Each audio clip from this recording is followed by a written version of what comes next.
If you didn't catch him this Saturday, shame on you. But this is your last chance. You only get one more chance to catch the Covey Award winning left-handed phenom all the way from North Mississippi. I'm talking about the frontman for Ground Zero's Blues Power, Mr. Titus Gillard.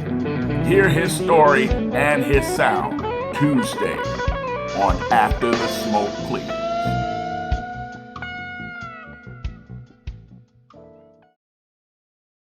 The rewind button.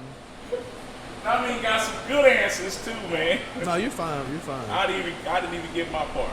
Okay, ladies and gentlemen, we're back again with another episode of After the Smoke Clears, episode number 3. We are here with Titus Gillard. Titus Gillard, ladies and gentlemen. Also, in the audience tonight, I won't put him on the spotlight, but we also have Red DeVecca.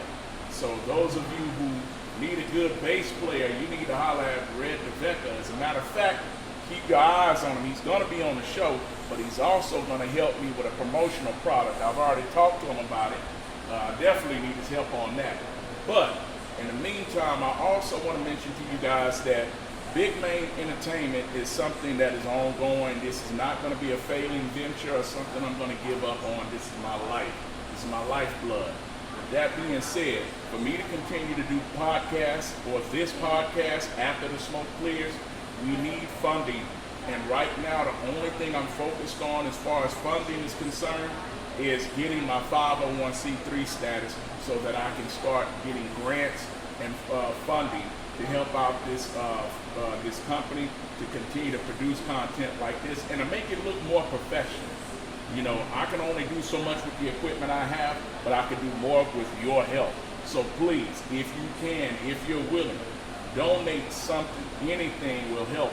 It's only $375 that I'm trying to reach, and I will keep you updated. I will start to create some mailing lists this week. With that being said, if you want to send a donation, you can send it through my Cash App. It's $G Tremain. That's GTREMAIN.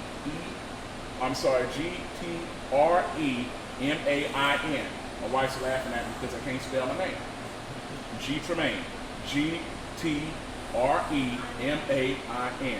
All right. So, with all of that being said, getting all that out of the way, let's go ahead and let's focus on the reason we are here tonight, and that is to learn more about Mr. Titus Gillard. What's going on, y'all? How you Mr. doing? Blues Power himself. How you doing? I'm doing well, sir. I'm doing well. I appreciate your patience, man. I'm very, very honored to be here. I really appreciate it. Thank Yes, sir. So we were talking just a minute ago. You had mentioned about getting some of the gigs that you had. You were mentioning a lot of the different gigs that you're doing, and I told you when I met you, man, it seems like you always got a gig going. And some people think that, oh, well, you got to have that it quality. And I know that that's true to an extent, but people with the it quality come a dime a dozen. So how have you been able to to book consistently? Because we know it's not as easy as it looks. I feel like consistency in booking is going to come from just not giving up, man. You got to make those phone calls. A lot of times I do in-person things and book like word of mouth or through the phone or face-to-face. Like, I've walked in countless venues and, like, I know, hey, I've emailed you guys a few times before and this and that, but I'll go show them or I'll show my resume just like you do for a job. Like, you have to call and bug people. I don't always get every place I want, but I definitely don't give up on them. You know, I just try to stack my resume with the people I work with, my accomplishments or achievements or anything that brings value to the name Titus Gillard, especially in the music industry, entertainment-wise, like the show I put together all around the image, like how I look, just everything. I want everything to be on point to draw the attention or to make me seem more credible or to want to come to their venues. But I guess it's just not giving up, not trying, not being afraid to go and talk and have those conversations with people and really, like, it's like in marketing, how can I sell myself to these people? How can I get you to buy this product? So that's the big thing. Okay. So with that being said, you mentioned some very interesting points. You mentioned about being able to mention your credentials and things of that nature. Talking about credentials, I know people like Mr. Red DeVecca himself, who's here tonight. You, Soul Black, Darnell Graham, Rashad the Blues Kid, Armani Smith. I can go on, man, with several names of people that I've met. Shannon Bayou, Willowfoot. So many people. Lloyd Munn. There are so many musicians that I've met just in the past 3 months alone, or have known all their lives, didn't know that they did all of this. See Rashard Dorsey. I could go on and on. All of you guys book consistently, and in my personal conversations with all of you all, it seems like the one thing that I know I caught on to that is a must to book consistently is that key word, consistency and visibility. Like you were saying in our private conversation earlier, you got to make sure that your face is out there, make sure people know who you are. Content isn't king, consistency is king. So with that's my experience, but with your experience, what do you think that people don't think about that would help them to get bookings more consistent? I feel like I've dealt with a lot of people like that are pros in this music, and I feel like to be a pro musician, you just basically you make a living, take care of yourself solely off music. I know a lot of people on the coast here that do that, whether it's a solo artist or a duo, and something short, quick, sweet, to the point. It's you kind of give people a video and like a EPK, I guess you could say. 30 minutes. Tell them what an EPK is. Yeah, EPK is just a short clip. It's an electric pro kit or something like that. Electronic press kit. That's it, press kit. I only know because I got a degree in journalism. That's all the reason I know. See, I'm supposed to know these things. I'm supposed to know these things. But it's just basically a video just showing what you offer, what you're gonna bring to their venue, what they can expect. It's kind of like if you can put yourself into a little ball and let them kind of see what they're gonna get. That's kind of what it is, and just giving them something to look at. Something to hold on to, like a product. Maybe if you have an album, maybe if you have just anything you can give them. And it's being confident in yourself whenever you do it as well. Because, they get flooded with emails all the time. They get flooded with a bunch of different bands. How am I going to stand out? Just give them what you think is going to stand out in those 30 seconds to a minute video. Okay. So now another thing that you mentioned that I know a lot of people want to know about. We all, let's just put it out there on the table. For anybody watching, if I haven't mentioned your name and you're a musician that I've played with, calm down. I don't think I've played with a bad musician. If I have, I don't remember. I played with musicians this whole year. The worst musician I've played with was Skill. I have not played with any bad musicians at any jam session. So getting that all off the table. Being a good musician, being a phenomenal musician, that comes a dime a dozen. That's a prerequisite. When it comes down to the credentials, I think a lot of us have a hard time either realizing that we have credentials and we weren't paying attention to it, or we didn't think about it. But a lot of times the credentials we go after seem elusive to us. Yes. We can't figure out how to even get in that circle to even be considered. Some of us, we just be happy to get a nomination. Yeah. What do you do to even get started getting that type of stuff? I really didn't even know at first how it all came about. I had never heard of a Covey Award or anything because I'm new to the coast. Right, and I'm what new. Your awards were real quick. It's 2024 and 2025 Mississippi Gulf Coast Covey Awards, and that's basically the Covey Awards is anything from bartenders, bars, venues, clubs, foods, casinos, basically. It's like the who's who of the Gulf Coast. Nighttime, nightlife, service industry. It's just basically giving recognition to the best of the best on the coast, and when it comes to those different categories. And you've gotten an award from that for 2 years straight. Wow. Yeah, and the category I was selected was Best Coast Favorite Band, Jazz, Blues, and Funk. Now they also have Coast Favorite Band in other categories like country, rock, metal, coasty, coast style, coast vibe, but we were selected for blues, jazz, and funk. And the Covey Awards, they go about selecting online where you can nominate people, And it don't matter who you want to nominate, how you want to do it. You can nominate whoever you want as many times as you want. But that right there is how you can get on the ballot. And once you're on the ballot, whoever's name comes across the most, or whoever's getting nominated the most, will be selected to a top 3. And then that top 3 will be asked to come to the Covey Awards, and then you'll find out that night. And that's where your visibility comes into Yes. play. Like this past year, the first year we went to the Coveys, we were just receiving the award. This past year, the Coveys were asked to perform and open up the whole award ceremony, which was awesome. Thank you, Miss Sherry, for that. I thank you so much. That was amazing. But they have it at the Hard Rock, in the, what's it called? The showroom, the big showroom in the Hard Rock. So it was super cool to open the Coveys up this year and kind of be a part of that, and everybody get to lay eyes on us and stuff. So yeah, that's how all that kind of started. It's Okay, pretty cool. So now, being an award-winning artist, you talked about how to get those nominations. And you talked about how to get consistency or get consistent bookings. Would you say that it's realistic to have aspirations of living off your bookings? Most definitely. That's the goal. The reality of it for me right now is that's not the case. It has been the case at times, but just like the seasons down here, you got a fast season, you got a slow season. And that's honestly my goal, though, is to be a professional musician to the point where that is all I am doing.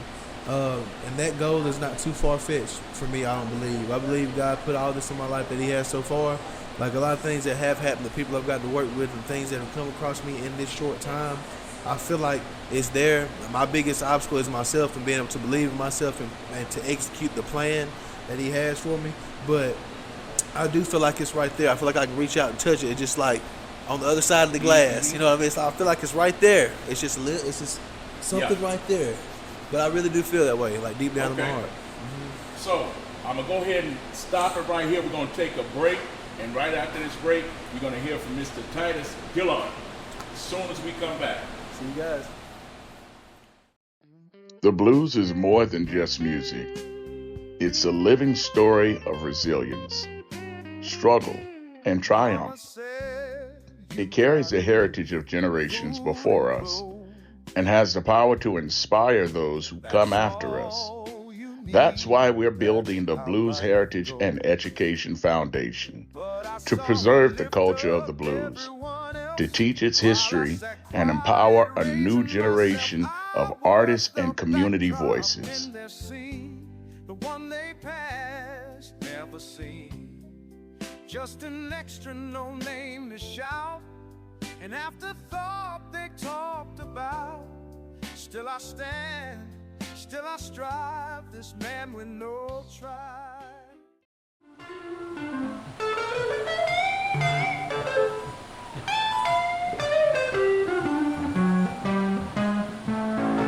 You gon' get it, baby.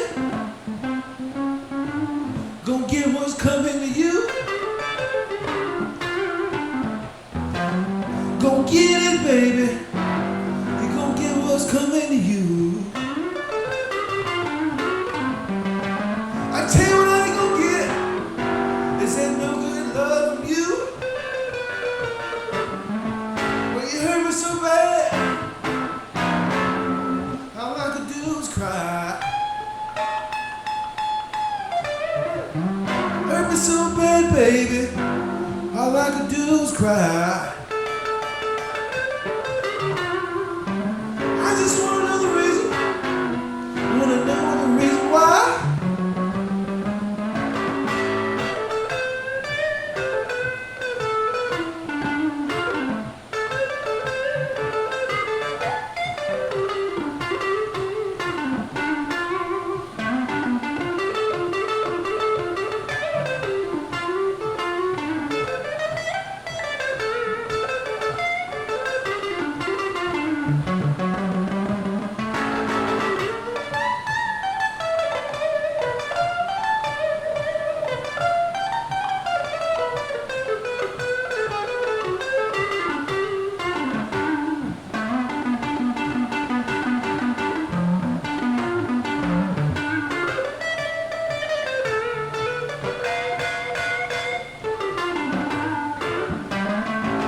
Somebody's gonna hurt you, baby,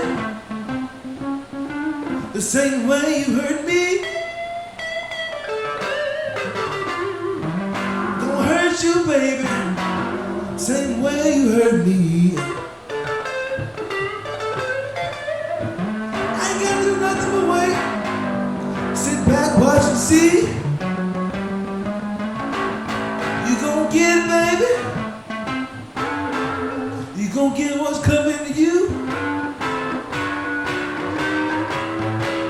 Go get it, baby. Go get what's coming to you.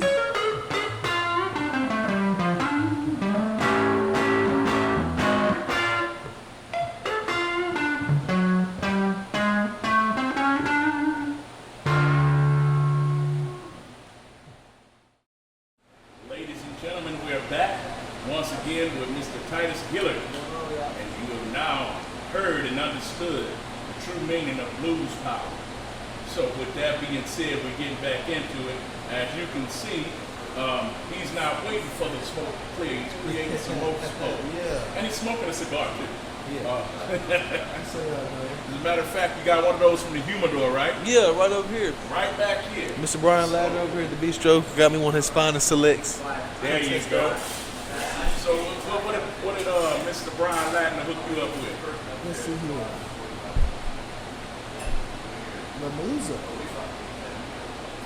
Lanuza. The M in cursive, it looks like an N. Yeah, Lanuza. Yeah. But it tastes pretty good. It's pretty smooth. Okay. All right. So we got our guest a nice cigar. He played on his guitar, and so now he's gonna tell us something about his art. Y'all already know I was a rapper.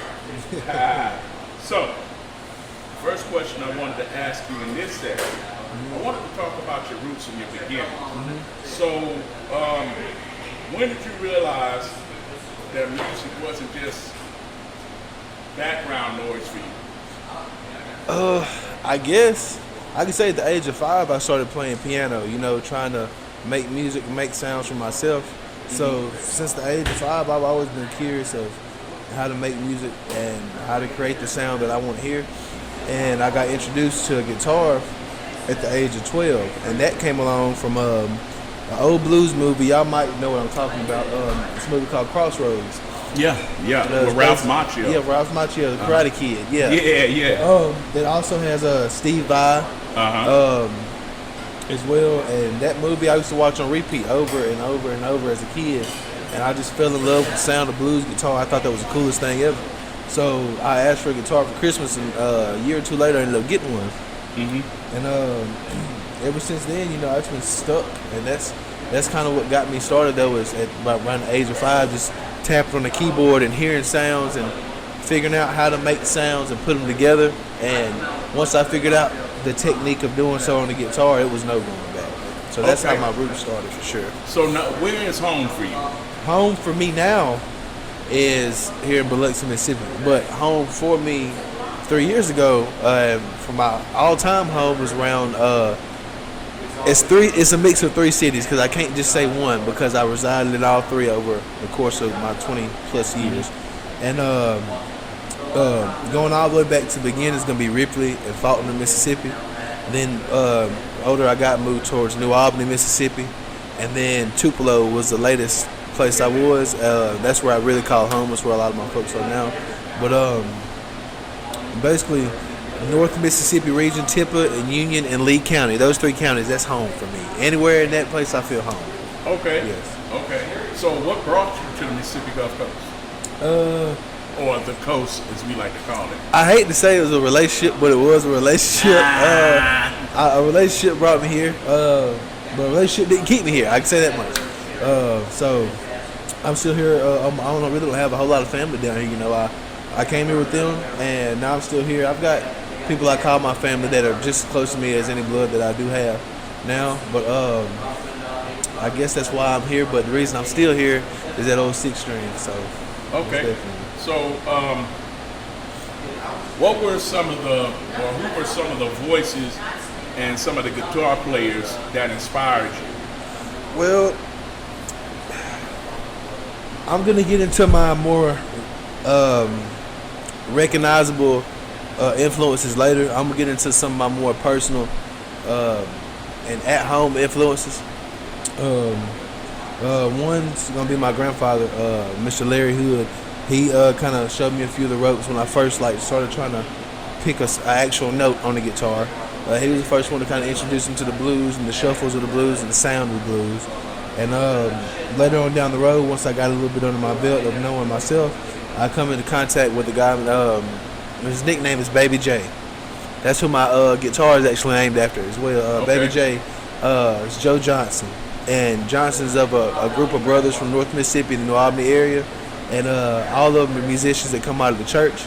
And Baby J just kind of like took me under his wing and would jam with me when nobody else would. And, you know, just kind of was like excited to see a young kid be happy playing blues. So Baby J is like a huge, huge inspiration of mine before anybody else. Before any other influences, he was that guy for me. Okay. And then Terrence Strong, also another family member of Baby J. Terrence Strong, we call him Tabo. That's his nickname. But yeah, he was a real big influence on me.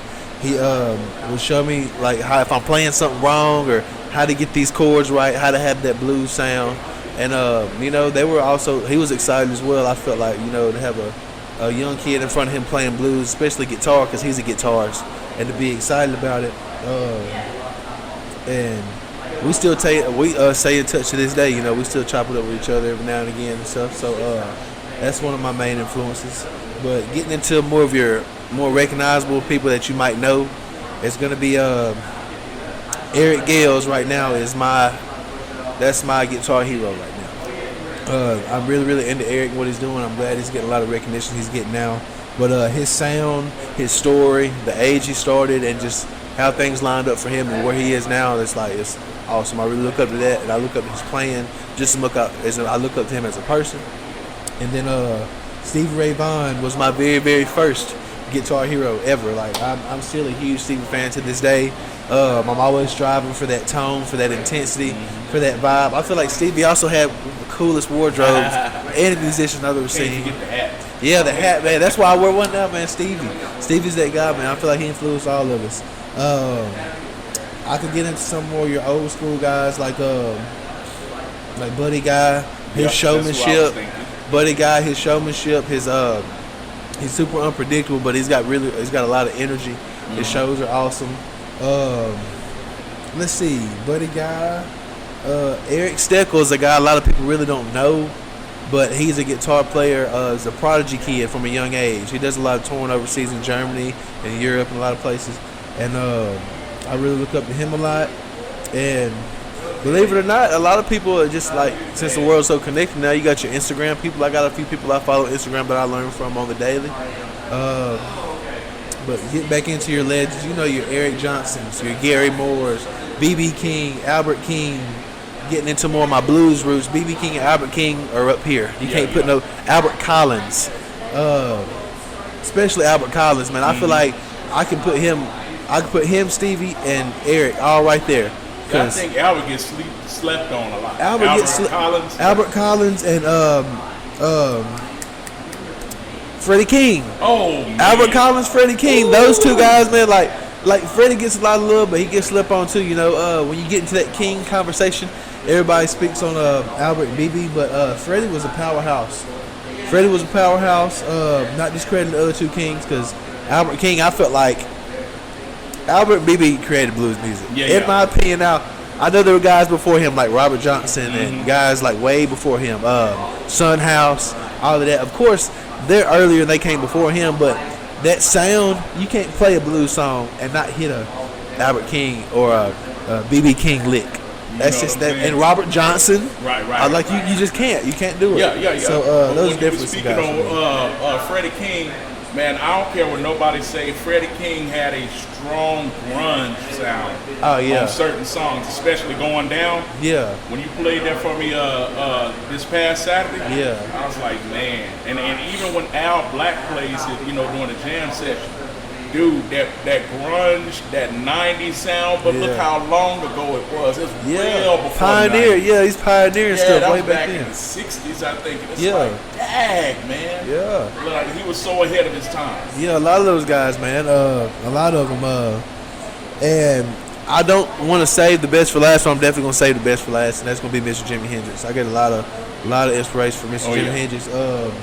He was doing stuff back in the 60s. And also, I noticed about Jimmy, his resume and what he did before he ever come to be who Jimi Hendrix, the artist he is incredible. Like, he come up under, how do you say it, Little Richard.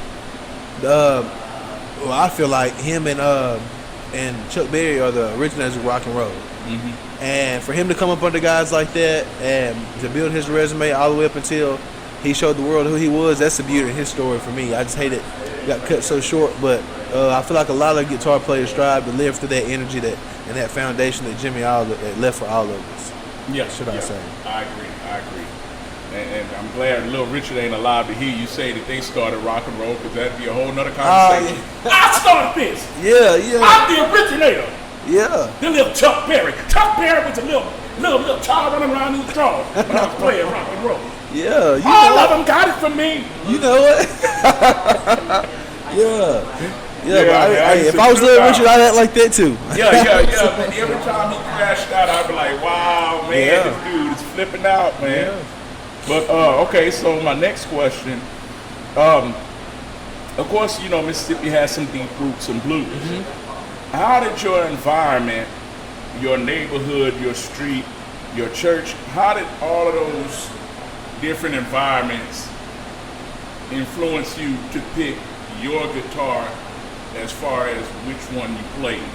You know, because there's a lot of different types of guitars. Yeah. You got your electric lead, you got your bass, you got your cigar boxes, your 3 strings, your 2 strings. I've even seen a 1 string. Yeah. You got your 6 string.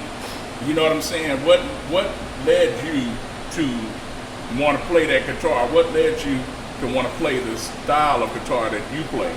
Because I want to play the cigar box, man, but what made me want to play the guitar was Al Green's Simply Beautiful. Mm-hmm. That made me want to play so bad, you know what I'm saying? But then I started venturing off to the cigar box, but that's another episode. Okay. What led you to want to play the guitar style that you play? The style, when it comes down to the tone, when it comes down to the look, when it comes down to the history of just guitars in general, you know, electric guitars didn't really pop off until like the early 50s. When Fender, Mr. Leo Fender, and God bless his soul, he's dead and gone now, but he really did it the right way. Like the original foundation for guitars, like if you notice, guitars increase in value the older they get, and that goes to show that the Fender guitars and the Gibson guitars, the older models, like they were made right and they were made with quality. And a lot of the guys, like I spoke on, they all played the Fender or Gibson guitars. And that's kind of what shaped me, and more so into my own upbringing and my own environment. A lot of the guys that I looked up to were the old heads that played those instruments. Like a Fender Stratocaster, it's just it resonates well with me because a lot of my influences play those guitars, and I see why. Because certain tones that you desire can only be achieved with certain instruments, and I learned that once I finally got a guitar that was not a Stratocaster. I've got a Epiphone 335 dot hollow body guitar, and you know B.B. King played those style guitars, so they're good for what they're good for, and that's kind of what shaped me. Like whatever tone I'm desiring or whatever I'm going for, it's kind of what determines which guitar I'm going to pick up and play. But my my Fender Stratocaster, that's my number one. That's my tone chaser. That's me for sure. So, are we good on the camera? Yeah, but it's, I'm going to have to go through it and delete the stuff that didn't use. Oh, yeah. That's fine. It's getting slow. Okay. So, the next question, I think you kind of touched on the next question, so I'm going to go to the next one after that. What was the aha moment? What was the aha moment that made you want to play the blues? And what would you say your style of blues is, even if you feel like it doesn't exist outside of you just yet?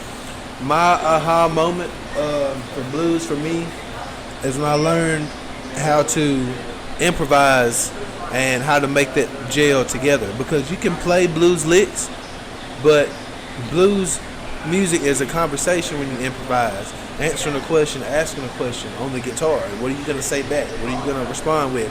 And I guess it comes with mixing major and minor licks and chords and stuff together. That was my big aha moment, you know, just kind of being like, oh, this is why this makes sense, because this is why good blues sounds good, because of mixing the major and minor. And again, what was the second part of your question again? I was saying, what made you really want to play the blues? What made me really want to play? I guess that the movie Crossroads and listening to the guys that came before me and just seeing how much expression they had within their music and with their instrument, and just seeing how they can let themselves out through music with the instrument without even saying anything. That's what really wanted to make me play, because I envisioned myself, like when I watch Steve Ray Vaughan, I watch Hendrix, I watch Eric Gales, I watch these guys, and I see them leave their bodies. I see something come out of them. I don't know, it's their aura, it's something about it, but I've always put myself in that position when I see them that way, and that's all I've ever wanted to get from it. And I do have moments like that on stage where I feel like I leave my body, but that's really what makes me want to play, is to get into that realm, I guess you could say. All right, we're going to take another quick break, and we're going to let Titus get back on that guitar. Y'all heard me? All right. The blues is more than just music. It's a living story of resilience, struggle, and triumph. It carries the heritage of generations before us and has the power to inspire those who come after us. That's why we're building the Blues Heritage and Education Foundation, to preserve the culture of the blues, to teach its history, and empower a new generation of artists and community voices. The one they passed, never seen. Just an extra no name to shout, an afterthought they talked about. Still I stand, still I strive, this man with no tribe.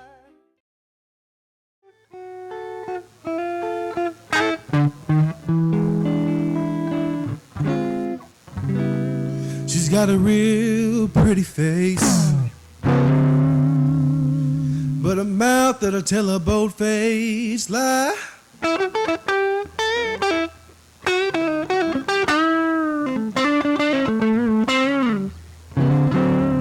She's got a real pretty face, yes she does, but a mouth that'll tell a bold-faced lie.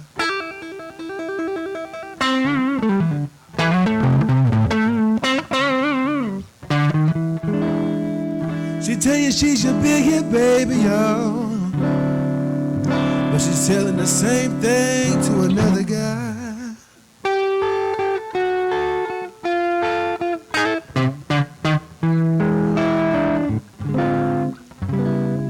She cooked me a 5-course meal,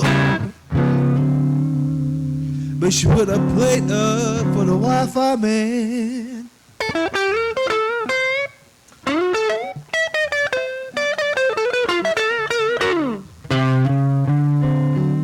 Cook me a 5-course meal, yeah she does, but put a plate up for the Wi-Fi man.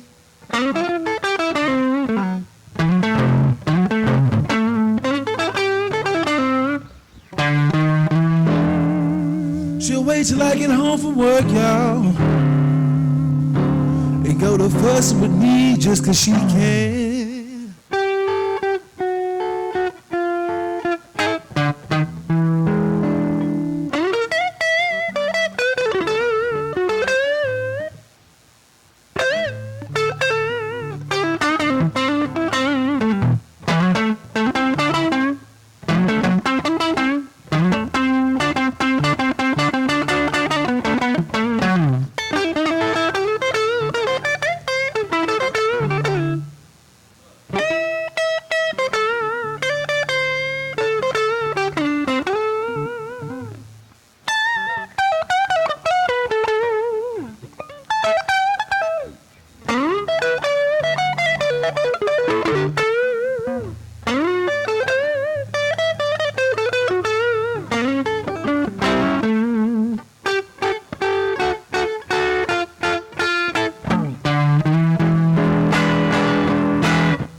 runs all the women away from me, but don't even want me to begin.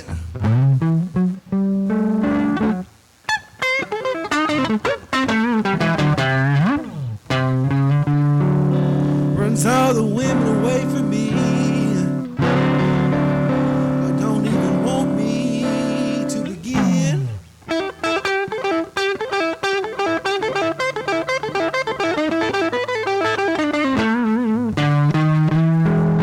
She go and raise all of this hell, y'all,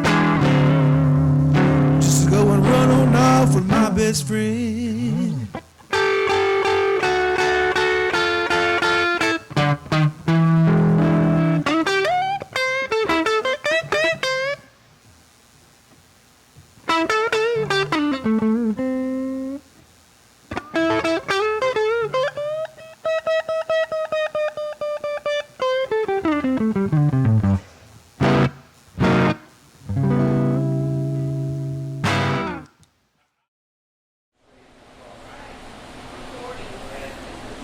All right.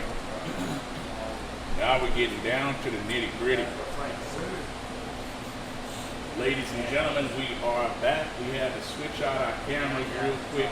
We ran out of storage on our camera, so we had to grab some reserves. So with that being said, we're back at it. Are you still recording?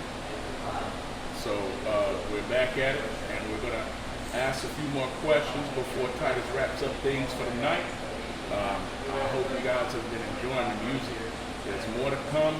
There's more guests to come. You guys just stay tuned, stick with us, and don't forget about those donations. We got to hit that $375 as soon as we can so we can get that 501c3 status. So we want to make sure that we get that rolling. So any donations you got, remember, send it to Cash App. $G Tremain. That's Tremain. Send that to me on Cash App, or if you feel more comfortable going with another process, contact me on Facebook under G Tremain Merrell or Big Main Entertainment, and we can talk. All right, so let's get back to business. Titus, Yes, sir. I want to talk to you about your vision and about the future. So with that, the first question, blues isn't just preservation, it's innovation. Where do you see your music going in the next 5 years? I know that you've worked with Shannon Bayou Williford on some things that certainly is planting seeds. Oh, most definitely. We have the Where do you see your music doing? What do you see it doing in 5 years? in 5 years, I hopefully want to be established. Well, not even just 5 years from now, like in the very near future, but like you mean in 5 years. I want to be established as an artist, to have my music on all platforms. I want to be able to put something in somebody's hand, somebody to download my art and have my art. That's what being an artist is being able to give somebody art, having art to show for. So that's one main thing. I've been holding off for a while. A lot of people are asking for my music. They want to hear me. They want to hear my sound, which I understand. But a very, very wise blues man told me by the name of Dexter Allen said, don't be in a rush to put anything out, because once it's out, it's out. And, you want to give people a good sound. And I've had projects I worked on that I don't feel like are ready to go out. I just don't. I don't feel like they're ready to go out. And but I do see in the future, though, to be established as a recording artist. I would love to be signed to a blues label. And for me, I want to be what they call in the conversation in that blues industry. You hear names like Kingfish, Eric Gales, Selwyn Birchwood, Dylan Triplett, Matthias Latin, now Josh Hoyer and Soul Colossal. We competed against them in the International Blues Contest. Guys like that are stepping up into the conversation, into that blues circuit. You got the blues circuits like the Blues Bender out in Las Vegas. Those are some of your bigger festivals. The Chicago Blues Festival. And then you start getting to your cruises, Keeping the Blues Alive cruise, the Blues at Sea, like different things like that. And the people that are in the conversation, the people that get to do things like that, and to be amongst those festivals. Because one thing I've learned about blues, if you can just get there, and stay consistent, you can be there. To the festival. You can, to the festivals. If you're a festival act, if you are somebody that can show up at a cruise 5 nights in a row and kill it, if you are in that conversation, then you can be there as long as you want to be. I feel like blues is not like mainstream rap. That's why, like, I feel like the future of my blues, if I can get there and stay consistent, then I can stay there. So. Okay, awesome. I love how you put that into detail, because I think festivals are something that a lot of local acts and musicians don't even think about. Yeah. So, with that being said, you are one of the local artists here in Gulfport that definitely has a following and has the potential to have way more followers than you do. And I would dare to even say that you're helping shape the sound, the blues sound of the Mississippi Gulf Coast, at least currently speaking. I appreciate that. Well, I guess what I'm asking is, what do you think the energy of the Gulf Coast is, the Mississippi Gulf Coast specifically? What do you think the energy and tone of blues is down here? And what are you doing to fuel that? Okay, I'm glad you asked that. I feel like blues here on the Mississippi Gulf Coast was not really much of a thing, and I don't mean to say that I generated a bunch of it, because you got 6-string Andrew, who's a young kid who's been down here for a while playing blues. I got some friends in the One Accord band that play some blues songs in their sets, and there's some older, but not older, but they're older than me, and they've been down here for years playing, people like that, so it's I'm not going to say non-existent, but I do feel like I have had a little bit of an influence on some set lists to like influence people to kind of play blues, because being down here on the coast, you can, and I do a lot of cover songs, but I don't do a lot of top 40 or top 100 cover songs that everybody knows and wants to hear, that a lot of cover bands do successfully here on this coast. Like that's a category at the Covey's best cover band, and the coast really fits to that, to the cover band, the nightlife around here, the live music, like it really fits to that style. But I try to stay very, very true to my blues, and like I'll show up anywhere I go, no matter what occasion is, you're gonna hear blues from me. I'm gonna give you my blues, and I feel like that's kind of, I guess you could say, in any kind of way, influence the Gulf Coast, just to know that there are true blues acts down here, like me, myself, 6-string Andrew, Michael Vincent, and his band, Zach. I want to say his last name right, Zach Cock. He does a lot of blues. Armani Smith and Soul Ties, they do a lot of blues. So just like that, some youngsters doing it around here, and some older than me as well. But I do kind of feel that in a way, it's more, I guess, not even acceptable. It's just more in your face now, I guess. And I think that's a good point that you point out about a lot of the cover bands that we have down here, just cover bands in general. They typically, like you said, stick with the top 40, and it's not the current top 40 of blues music, it's the top 40 of all time. All the classics and the traditions, which is all well and good. But I think a lot of crowd pleasers get lost in cracks like that. Yeah, most definitely. Like, I would not dare say that I'd Rather Go Blind by Etta James is one of those top 40 songs of all time when it comes to blues. But sing Tennessee Whiskey and slip into I'd Rather Go Blind, and you will watch several females in the crowd go wild. Yeah, it happens every time. Because it's not one of those top 40 songs, but it's one of those songs that hit different. Yeah, for sure. Especially when you're already in the groove. You know what I'm saying? And then you hear that, it's like, whoa! Yeah. You know what I'm saying? And I think it really takes a really wise musician and a very clever or a very clever DJ to see little nuances like that and create a niche. And to do that with your entire career and your entire sound, I think that's just smart, man. You know what I'm saying? That's how you bring blues back to modern times, and I really do feel like I look up to Eric Gale so much for that, because in his shows, you can see the blues, but you can see how people our age, young people, can relate to it. So yeah, that's a huge part of, I guess, why bands will play songs like that. You know what I mean? I understand what you mean. Yeah, for sure. Yeah, man, I love that. I love to hear one of those songs that used to hit different that everybody done forgot about. I love songs like that. I know you've collaborated with a lot of artists.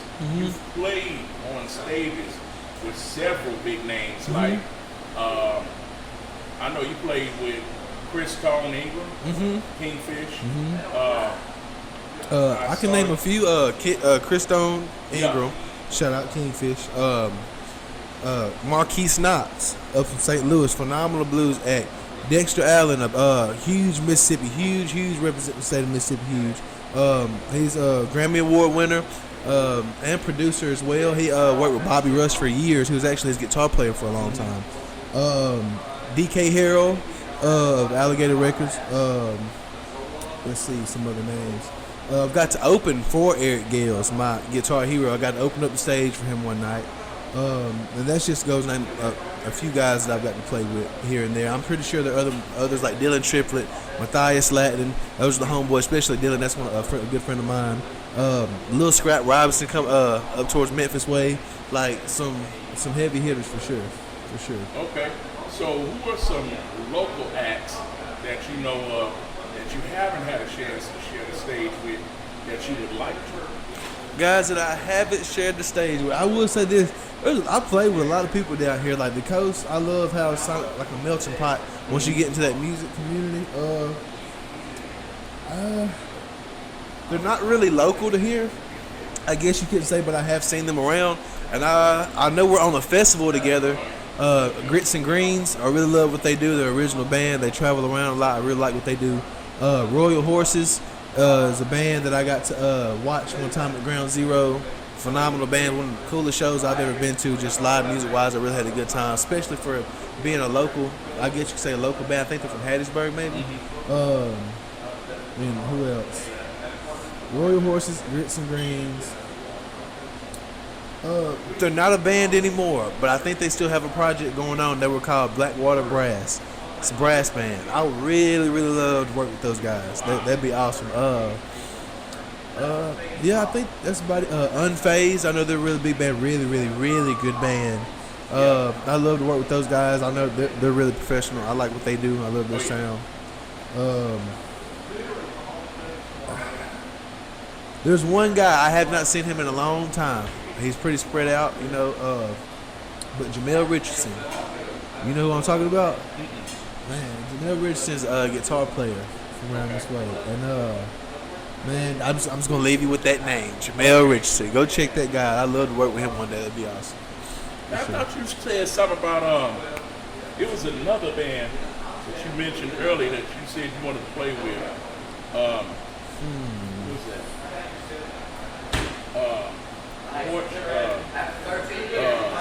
Big Man in the Porch Light. Yeah, did you tell me that? I'm not sure. Who was that? I'm not sure about those guys. I don't know about them. I got you. Wait, you don't know about Big Man in the Porch Light? Big Man? Wow, y'all see him, right? Wow. I remember you told me that you were still trying to get a few people together. I didn't really know what the whole unit was. Yeah. But whatever you need me to do, man, we can get it going. Yeah. We can get it going, man. Get you up there on the harp. I remember you coming Saturday with me this past weekend, my gig we had here at the bistro. So yeah, man, get up here in front one. I'll pick some strings for you. We can get it going. We'll make it happen. Yeah. So, man, before we close out, I definitely want you to share with us some of the projects that you're working on. But more importantly, I want you to explain to everybody, because I already know, I saw it for myself. Explain to everybody what you're doing to keep blues alive. Okay, well, the number one thing I can do to keep blues alive is to be true to it as an artist, and can always carry myself as a blues artist. Now, I consider my blues to be contemporary blues. What that means, where you can blend other genres like funk or jazz or gospel or rock or anything into it, and it still be blues. It just has that influence over it. But as far as community-wise, giving back to the community or informing people, let them know about it, me and Mr. Shannon Williford have a program that we do. It's called Blues in the Schools. And that's Shannon by you, Williford? Yes, sir. He's a member of the Mississippi Arts Commission. That's something I'm working on doing right now as well. And he partnered up with me about a year ago, and we have a program where we educate kids on the history of blues, and we teach them how blues music was. When you come in the state of Mississippi, the signs say birthplace of America's music. So, what music is Mississippi known for? Earliest music that we can't remember is going to be blues music. And blues music heavily influenced a lot of other genres like R&B, rock and roll. Not necessarily influence gospel, but they go hand in hand. Let's see, Southern soul, even country, like hill country blues. Just anything, any genre that we know today. Like popular music is what pop stands for popular music. So at one point in time, blues was pop music because it's the most popular thing out right now. So we try to teach kids and let them know really where their country's history and where their music comes from, and not even just their country, it's their state. And I feel like it's very important that the kids from here in Mississippi know a little bit about their heritage and their culture that they come from. And it's something that's kind of not necessarily dying off, but it's something that we have to fight to keep alive because it's not considered a modern music right now. Now, Southern Soul, on the other hand, is having a big pop right now. The trail ride side and all of that going on. But what can we do to keep traditional blues alive is, in our way, make sure we give it to them early. We put instruments in their hands. We get them involved. We do call and response with the kids. We get them. We pull them up on stage. A lot of them haven't seen guitars or drumsticks or instruments like that are outside of the marching band. I guess you could say the standard marching band instruments. But that's a way that I try to, keep it going, keep it alive, and spread it to those around me is through the blues in the schools. And I also learned at the IBC, the International Blues Challenge, it's very important, especially on stage when you're doing other people's music, this blues, to credit them on that because they might not know who this song is, but just by you saying, hey, this is a song we're about to do by the late, great so-and-so, somebody might go look them up, oh, who's this person? And you just get to learn a little bit more about blues a little bit at a time, just little small ways like that. So, okay. Yeah, for sure. So now, with blues in school, how can people who are interested donate to that cause or help with funding or just get that program at their school? Well, what we like to do is we like to email either the school system or the teachers or somebody amongst the board. And a lot of times we have more luck with teachers that we know, or just we go through library systems as well that we do during the summer, like a summer school thing. But I guess me and Mr. Shannon have a program set up. The Arts Commission helps with some, the schools helps with some. But we don't necessarily have a program like a GoFundMe to where we can accept donations. So that is a great question. I'm glad you asked me that, so we can have a way for people to support that. But the best thing we can do now is just to ask that, you kind of push it on to the teachers and kind of mention them that, hey, there's a program out there. And we've got videos that we've been shooting, little EPKs and stuff that we can put in their hands and show them what Blues in School is all about, what they're going to experience, what you can expect. And I guess just, spreading the word of mouth, sharing us on Facebook. You can follow me on Facebook at TG Blues. You can also follow Mr. Shannon at Shannon Bayou Williford. And those are 2 Facebook profiles or platforms. And if you'd like to support, if there's any questions or anything that you want to know, you can definitely contact us. Let us know what's going on. Let us know if you have any questions or any thoughts, or if you would like to donate to the Blues in Schools program that we do, I guess get at us that way on Facebook for sure. Awesome. Well, man, I've enjoyed you. I've enjoyed you singing and you playing, as you know. As always, you got my wife smiling from ear to ear. She always loves to hear your music and everything. She didn't even want to come tonight. I think she was glad she came. So, man, is there anything else that you want us to know? I want you guys to know that in my 3 short years of being here, I never really knew that everything that happened was going to happen. I feel like everything kind of started on a whim, me being a security guard at a blues club.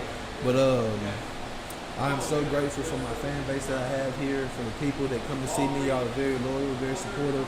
I can always count on y'all to show up when I need you.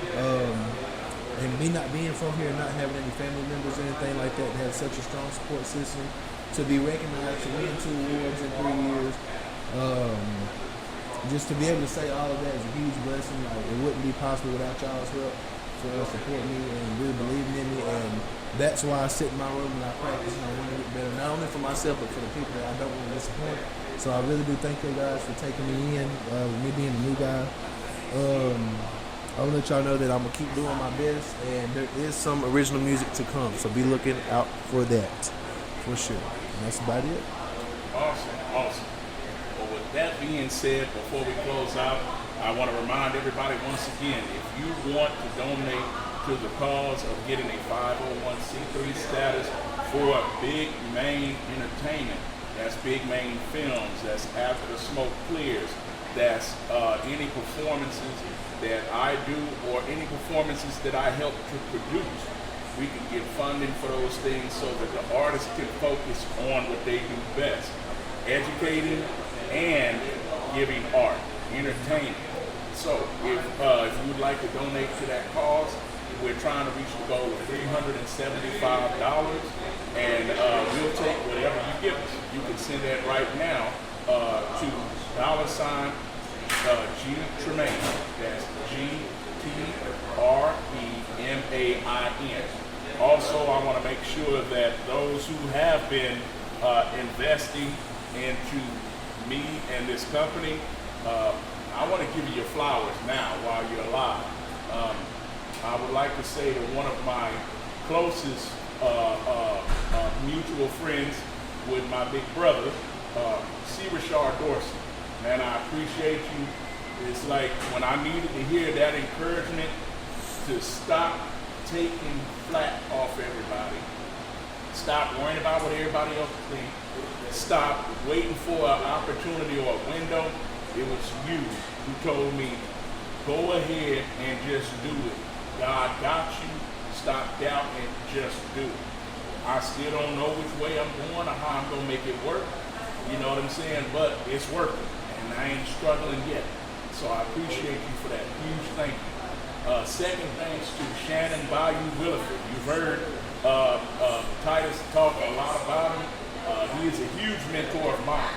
I was looking for a harmonica teacher for 2 years and just happened to bump into him through my last job, and he has been a huge blessing to me.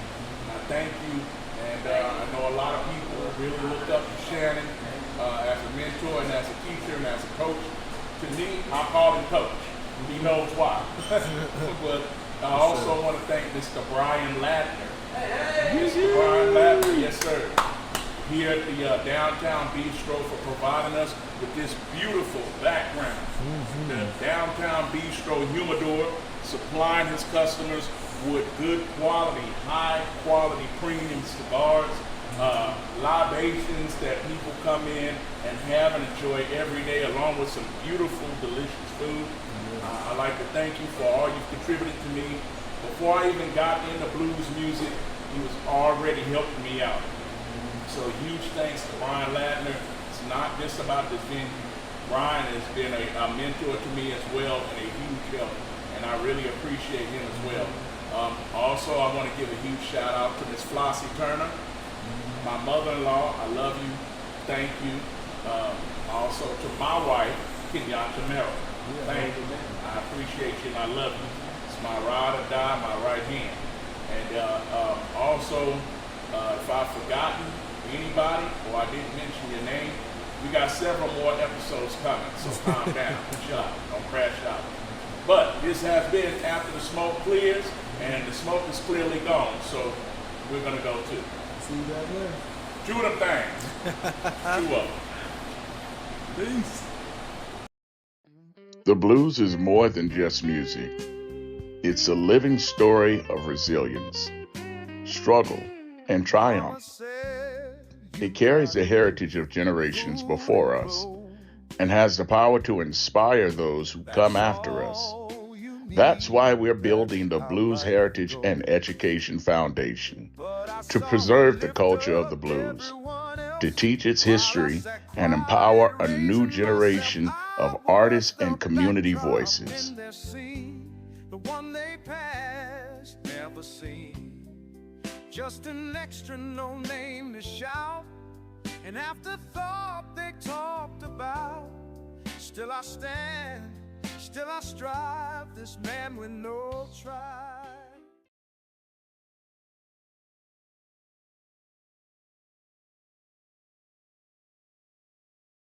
Two of them things. Two of them.